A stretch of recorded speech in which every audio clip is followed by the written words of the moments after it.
In Russia's Ukraine plans, how much does the mud matter?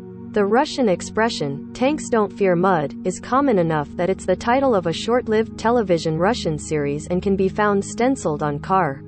Moscow. The Russian expression, "tanks don't fear mud," is common enough that it's been the title of a short-lived Russian television series and can be found stenciled on car windows. And it's yet another reason why any Russian decision to invade Ukraine is likely to depend very little upon fears that a spring thaw will hinder tanks from crossing boggy ground. Russia's military has, in addition to tanks and other armored vehicles that are well equipped for mud, a range of fighter jets and missiles that are the hallmarks of any modern military. U.S. President Joe Biden has said that Russia is essentially in position for an invasion of Ukraine, assuming that the ground is frozen above Kiev, the Ukrainian capital that is only 75 kilometers, 47 miles, from the border of Belarus, a key Russian ally. It's not the first time an American official has invoked Russia's need for frozen ground to stage an invasion.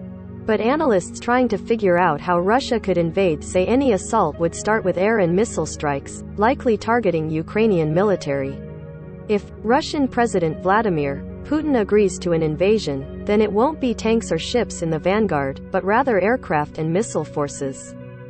The first targets for them will be air defense systems and the Missile Defense Force, command posts, critical infrastructure, after which the advantage of Russian forces in the air and upper hand on land and sea are guaranteed, said Mykola Sunhorovsky, a military analyst at the Kiev-based Razumkov Center think tank. Some Ukrainian analysts have acknowledged that the country's air defenses are insufficient in case of a massive Russian assault.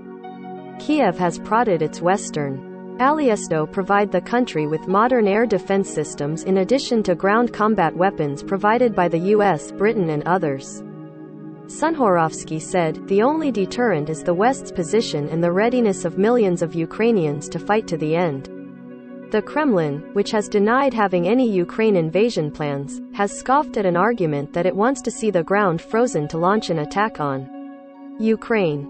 Ukrainian officials agree that frozen ground or mud isn't an issue. Russian Foreign Minister Sergei Lavrov pointed at the argument to taunt British Foreign Secretary Liz Truss following their icy talks in Moscow on Thursday.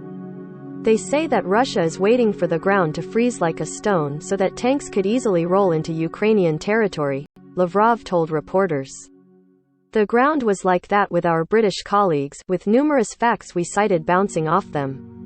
Konstantin Sivkov, a Russian military analyst, said even if there were a ground incursion, Russian battle tanks are significantly lighter than Western armored vehicles and don't get bogged down.